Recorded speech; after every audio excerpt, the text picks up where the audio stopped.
မင်္ဂလာပါဒီနေ့ကျွန်တော်ယုံကြည်သူများကိုအားပေးခြင်းတဲ့အနေငယ်ကျွန်တော်မယုံကြည်သူများရဲ့မြေခွန်းတို့ရဲ့ခရစ်ယာန်ဘာသာတွေကိုဝေဖန်တဲ့ຢာလေးတွေကိုဒီနေရာမှာအနေငယ် comparison လုပ်ခြင်းတဲ့ပြီးမှရှင်းပြခြင်းတဲ့အဲ့ဒါကပါလဲဆိုလို့ရှိရင်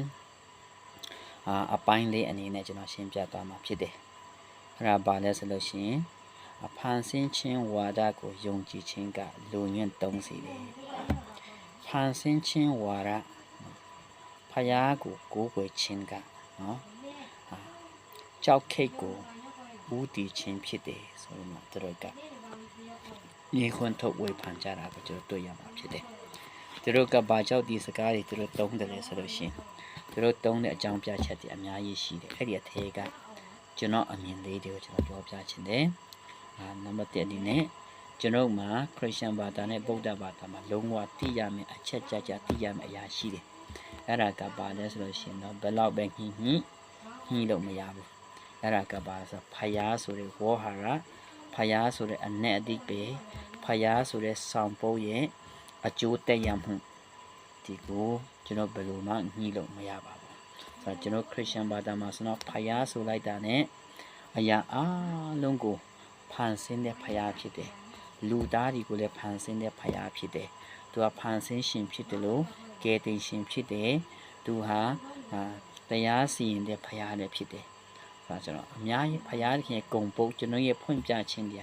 အများကြီးရှိတယ်ထိုနည်းတူစွာပဲဗုဒ္ဓဘာသာမှာလည်းဖယားဆိုတာရှိပါတယ်ဒါပေမဲ့သူတို့ကဖယားလို့ပြောလိုက်တာ ਨੇ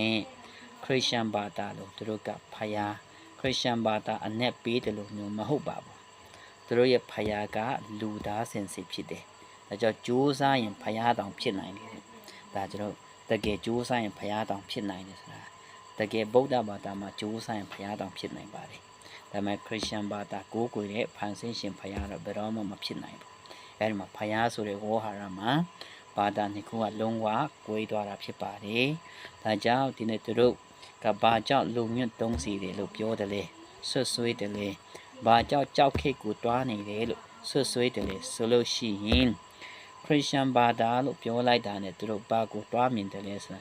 ယေရှုခရစ်တော်ကတင်တို့အတွက်အသေးခံပေးပြီးပြီယေရှုခရစ်တော်ရဲ့အားဖြင့်တင်တို့ကကြိုက်တာဒုစရိုက်အဖြစ်လုပ်ရတယ်ကြိုက်တဲ့အဖြစ်လုပ်ရတယ်ကောင်းမှုကိုလူလုံးစရာမလိုဘူးလှူဒန်းစရာမလိုဘူးနော်အလုပ်စရာတောင်မလိုဘူးပညာသင်စရာတောင်မလိုဘူးအဲ့ဒီဖယားစီမှာတောင်းလျှောက်ယုံပဲအဲ့ဒီဖယားကိုအားကိုးယုံပဲ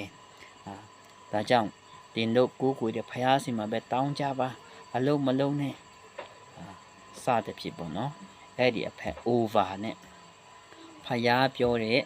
နှုတ်ကပတ်တော်ကိုအသေးစိတ်နားမလည်တဲ့ခါမှာသူတို့ရဲ့တုံ့ပြန်ချက်ကအဲ့ဒီလိုဖြစ်လာတာဖြစ်တယ်အကြောင်းညံသုံးစရာမလိုဘူးစတဲ့ဖြစ်ပေါ့နော်တွေးခေါ်စရာမလိုဘူးစတဲ့ဖြစ်သူတို့ကခရစ်ယာန်လို့မြင်လိုက်တာ ਨੇ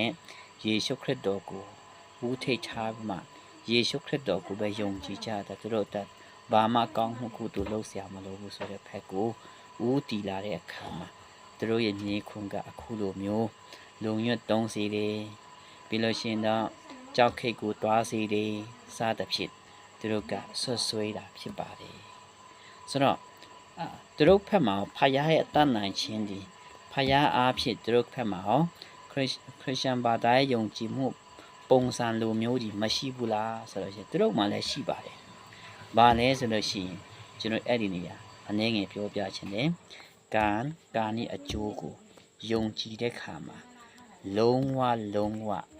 ကံတက်ကြောင်မဟုတ်ဘူးနော်ဆိုတော့ကျွန်တော်တခုကြည့်အောင်ဥပမာပိတ်တာပုံရောက်သွားတဲ့လူတစ်ယောက်ဟာဒီကနေ့ကျွန်တော်တို့အလှူဒါနတွေလုပ်ပေးကြတယ်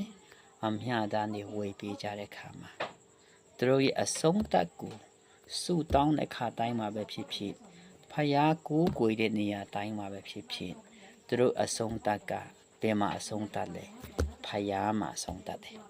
ဆိုတော့အဲ့ဒီဖယားသူတို့အဆုံးသတ်တဲ့ဖယားကဘယ်သူလဲဘယ်လိုမျိုးပုဂ္ဂိုလ်လဲတကယ်သူတို့ပြောတယ်လို့သူတို့တောင်းတဲ့စုကိုတကယ်ပေးနိုင်လို့လားဆိုတဲ့အရာကိုကျွန်တော်တွေးခေါ်စရာဖြစ်လာတယ်စဉ်းစားစရာဖြစ်လာတယ် ဒါကြောင့်သူတို့မှလည်းဥပမာပြောမှဆိုလို့ရှိရင်တော့ပိတ္တာဘဝရောက်တဲ့အမျှတန်းဝေပေးတဲ့ခါမှာသူကသူတို့အမျှတန်းဝေပေးတဲ့အရာကသူကတာဓုခေါ်နိုင်ရင်အမျှတန်းဘဝနဲ့ကျွတ်သွားတယ်ဘယ်လိုကျွတ်တယ်လဲခေါ်ပေးတဲ့သူရှိလို့ကျွတ်သွားတာဟုတ်နော်ဒါကြောင့်ဒီဖက်မှာယေရှုခရစ်တော်ကိုကိုးကွယ်တာကလည်းပဲယေရှုခရစ်တော်ရဲ့လှုပ်ဆောင်ချက်ကိုယုံကြည်ခြင်းအဖြစ်ဟောပြောတဲ့သူရဲ့သတင်းစကားကိုယုံကြည်ခြင်းအဖြစ်ကျွတ်သွားတာဖြစ်တယ်ဆိုတော့ဒီနေ့မှာတူသွားတဲ့အချက်ရှိတယ်အဲ့ဒါကဘာလဲဆိုလို့ရှိရင်တော့လှုပ်ဆောင်ချက်တယောက်ရဲ့လှုပ်ဆောင်ချက်ကိုအားကိုးပြီးမှအဲ့ဒီအပေါ်မှာကျွန်တော်ကဟုတ်ကဲ့ဆိုတဲ့ဝန်ခံခြင်းဒီဖက်ဘာသာမှာလည်းရှင်ဒီဖက်ဘာသာမှာလည်းရှိတယ်အဲ့ဒီအရာကိုကျွန်တော်တီးစေခြင်းနဲ့နားလေစေခြင်းတယ်နောက်တစ်ခုဘာလဲဆိုလို့ရှင်တော့သူတို့တရားတွေကိုကျွန်တော်နားထောင်တဲ့အခါမှာအများကြီးကျွန်တော်တွေ့နိုင်တယ်နော်ဆိုတော့ဘယ်လောက်လဲဆိုလို့ရှင်ကျွန်တော်ကန်ဤအကျိုးအကြောင်းကန်တရားပေါ့နော်ပြောစားဒီကန်ဤအကြောင်းနော်ကန်ဤအကျိုးကိုမယုံကြည်တဲ့လူတွေကိုတရင်တောင်မှအပြစ်မရှိဘူးဆိုတဲ့စာတစ်ဖြစ်ကျွန်တော်တွေ့ရတယ်နော်ငါရေးမလားရဘူးဆိုတဲ့မှာတွင်ဒီချက်တွေကျွန်တော်တွေ့ရမှာဖြစ်တယ်နောက်တစ်ခုဘာလဲဆိုလို့ရှင်တော့ကျွန်တော်တကယ်ပဲလူပေါင်းမြောက်များစွာကိုတတ်ပြီးမှဒီခါနီးမှာသူကိုကိုယ်တဲ့ဖယားကိုမှတ်လိုက်တာ ਨੇ ဒီခါနီးမှာသူလှုပ်လိုက်ကောင်းမှုကုသိုလ်တွေကိုပြန်ပြီးမှသူကဘာလို့ဆိုရင်တာဓုခေါ်လိုက်တာ ਨੇ သူ့ရဲ့တေကံဖြောက်သွားတဲ့ခါမှာဘယ်ရောက်သွားတယ်ဆိုလို့ရှင်တော့အပေမရောက်ပဲနဲ့ပိတ်တာလည်းမရောက်ပဲနဲ့နတ်ပြည်ရောက်သွားတယ်ဆိုတဲ့ຢာတွေကျွန်တော်တွေ့ရတယ်ပေါ့နော်ဆိုတော့ဒီနေရာမှာကျွန်တော်စဉ်းစားစရာဖြစ်လာတယ်မြောက်များစွာသူပြုတ်လာတဲ့အာကုတူဒီခဏအလေးမှာသူတွေးလိုက်တဲ့အရာကြောင့်ကြည်သွားတယ်ဆိုတာဒါကြီးစဉ်းစားစရာတွေဖြစ်လာတယ်ပေါ့နော်ဒါကြောင့်ကျွန်တော်မယုံကြည်သူတယောက်ကကျွန်တော်အမြဲတမ်းပြောနင်းကြိုက်တာလို့ပါယေရှုကိုဘာတေခါနေမှာယေရှုကိုယုံလိုက်ရင်ကောင်းကင်ရောက်မှာပဲလေကျွန်တော်ကလည်းသူ့ကိုပြန်ပြောတယ်ဘာဆိုနင်းလဲကြိုက်တာလို့တေခါနေမှာသူများအများတန်းလှုပ်ပေးတာနဲ့တာဓုခေါ်လိုက်ပါလို့အဲ့ဒီခါကျတော့လုံးဝပိတ်တာတော့မရောက်ဘူးလို့နော်ဘယ်ရောက်မလဲတကယ်ဒီ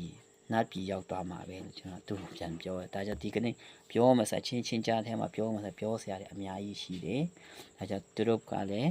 ကျွန်တော်တို့ကိုဆွဆွဲတယ်လို့ကျွန်တော်တို့ကလည်းသူတို့ကိုဆွဆွဲလို့ရတယ်ဒါကြောင့်ကံကိုယုံကြည်တဲ့ဝါဒတွေကလည်းဘာကိုလူညွတ်30လို့ပြောလို့ရတယ်သူတို့ပြောတဲ့အတိုင်းကျွန်တော်ကလည်းသူတို့ကိုပြန်ပြောလို့ရတာကိုကျွန်တော်တွေ့ရတယ်ဒါကဘာလဲဆိုတော့ဖယားဆိုတဲ့ဝေါ်ဟာရရဲ့မတူချင်းရဲ့ပြဿနာဖြစ်တယ်ကျွန်တော်ယုံကြည်မှုတရားနားလည်မှုမရှိခြင်းအဖြစ်ရောက်ရှိလာတဲ့ဝေဖန်မှုတွေဒါဖြစ်တယ်ဆိုရလေးကိုကျွန်တော်အနေငယ်ပြောပြခြင်းတယ်ဒါကြောင့်ဒီကနေ့ယုံကြည်သူတွေကိုကျွန်တော်အထူးကျွန်တော်အကြံပြုချင်တာကဘာလဲဆိုလို့ရှင်တော့ဒီနေ့မယုံကြည်သူရဲ့ဘာသာကိုလည်းလေ့လာပါအတတ်နိုင်ဆုံးကြိုးစားပြီးမှကျွန်တော်လေ့လာရအောင်သူတို့ဝေဖန်တဲ့ຢာကိုကျွန်တော်ကနားမလည်ဘူးဆိုလို့ရှင်စိတ်ဆိုးစရာကြီးစိတ်တိုးစရာကြီးအများကြီးဖြစ်နိုင်တယ်ဒါကြောင့်သူတို့ရဲ့အကြောင်းကိုကျွန်တော်မသိလေသူတို့ကကျွန်တော်ကိုဝေဖန်လေဖြစ်မှာဖြစ်တယ်ဒါကြောင့်ကျွန်တော်ကလေ့လာဖို့လိုတယ်ဆိုတာဒါကြောင့်ကျွန်တော်ရဲ့ယုံကြည်မှုအားကောင်းဖို့ကျွန်တော်ရဲ့ယုံကြည်မှုနဲ့သူတို့ရဲ့ယုံကြည်မှုဘယ်လိုကွာတယ်လဲဘယ်နေရာမှာဟနေတယ်လဲအဲ့ဒီဟနေတဲ့ຢာကျွန်တော်ကဘာကြောက်ယုံတယ်လဲသူကဘာကြောက်မယုံတယ်လဲဒီအကြောင်းတရားကိုကျွန်တော်ကချိန်ထိုးမှကျွန်တော်ကစဉ်းစားမှဆိုလို့ရှိရင်ကျွန်တော်ရဲ့ယုံကြည်မှုကခိုင်မာအောင်မှာဖြစ်တယ်ဆိုရာလေးကိုအနေငယ်ခွန်အားပေးစင်တဲ့အရောက်စီတိုင်းဖျားရှင်ကောင်းချီးပေးပါစေ